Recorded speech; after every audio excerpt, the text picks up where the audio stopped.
आज का जो हमारा टॉपिक है वो है आयन। जैसा कि हम पिछले लेक्चर में पढ़ चुके हैं कि एटम एक न्यूट्रल जर्रा है, एटम पे कोई चार्ज नहीं होता। आयन कैसे बनते हैं? जब कोई एटम इलेक्ट्रॉन गेन करता है या इलेक्ट्रॉन लूज करता है तो वो आयन कहलाता है। दो ही चीजें मुमकिन है कि कोई एटम अपना इलेक्ट्रॉन लूज कर दे या कोई एटम बाहर से इलेक्ट्रॉन गेन कर ले। तो ये चीज क्लियर हुई कि आयन दो तरह के होते हैं। There are two types of ions. Number one, cations. Number two, anions. Cations कैसे बनते हैं? It's very simple. जब कोई एटम अपना इलेक्ट्रॉन लूज कर देता है तो वो कैटाइन कहलाता है और कैटाइन पे पॉजिटिव चार्ज होता है। For example sodium. Sodium is an atom, इसके पास 11 प्रोटॉन हैं और 11 इलेक्ट्रॉन हैं।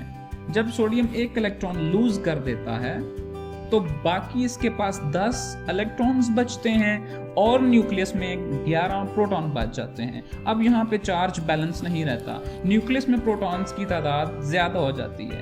न्यूक्लियस में अब 11 प्रोटॉन्स हैं जबकि बाहर शेल्स में 10 इलेक्ट्रॉन्स हैं। एक प्रोटॉन ज्यादा हो गया तो अब चार्ज भी एक ज्यादा हो गया।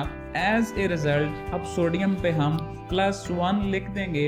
इट मीन्स कि सोडियम ने एक इलेक्ट्रॉन लूज कर दिया और अब वो कैटाइन बन गया। सिमिलरली मैग्नीशियम की एग्जांपल लेते हैं। मैग्नीशियम के पास 12 प्रोटॉन्स हैं, शेल्स में 12 इलेक्ट्रॉन्स हैं।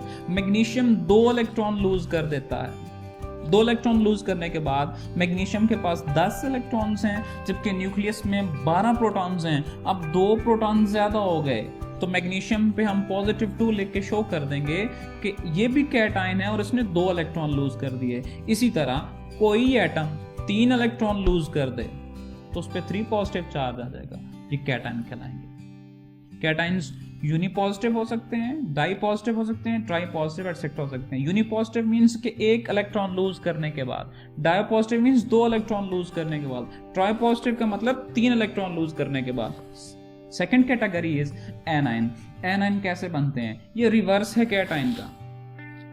जैसा कि एटम इलेक्ट्रॉन लूज करते हैं तो कैटाइन बनते हैं, इसका उलट क्या होगा कि जब एटम इलेक्ट्रॉन को गेन कर लेंगे तो क्या बन जाएंगे? एनाइन बन जाएंगे।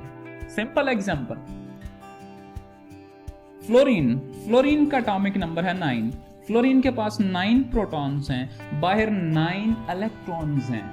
फ्लोरीन एक इलेक्ट्रॉन गेन करता है। अब फ्लोरीन के पास 10 इलेक्ट्रॉन हो जाते हैं जबकि न्यूक्लियस में 9 प्रोटॉन हैं। फ्लोरीन के पास 10 इलेक्ट्रॉन 9 प्रोटॉन, एक इलेक्ट्रॉन बढ़ गया, दिस इज एनाइन। सिमिलरली जब कोई एटम 2 इलेक्ट्रॉन गेन कर लेगा तो डाई नेगेटिव चार्ज आ जाएगा, 2 बार नेगेटिव चार्ज आ जाएगा। तो हम इस नतीजे पे पहुंचे, जब कोई एटम इलेक्ट्रॉन लूज करेगा तो कैटाइन बन जाएगा और जब कोई एटम इलेक्ट्रॉन को गेन करेगा तो एनाइन बन जाएगा। अगला सवाल यह है कैटाइन क्यों बनते हैं? It's very simple. न्यूक्लियस पे पॉजिटिव चार्ज है, बाहर शेल्स में इलेक्ट्रॉन्स उन पे नेगेटिव चार्ज है। हम जानते हैं opposite charges attract each other, positive negative को अट्रैक्ट करता है। जब न्यूक्लियस और वैलेंस शेल में डिस्टेंस बढ़ जाता है तो न्यूक्लियस का होल्ड अपने इलेक्ट्रॉन पे कम हो जाता है और इलेक्ट्रॉन रिलीज करवाना इजी हो जाता है। अब एनाइन कैसे बनते हैं? एनाइन में देखें इलेक्ट्रॉन एंटर हो रहा है, इट मींस कि न्यूक्लियस और इलेक्ट्रॉन में डिस्टेंस कम है, न्यूक्लियस का होल्ड इलेक्ट्रॉन पे ज्यादा है। एक तो वो अपने इलेक्ट्रॉन को भी अट्रैक्ट करेगा प्लस वो बाहर से आने वाले को भी अट्रैक्ट कर लेगा और एज ए रिजल्ट एनाइन बन जाएगा।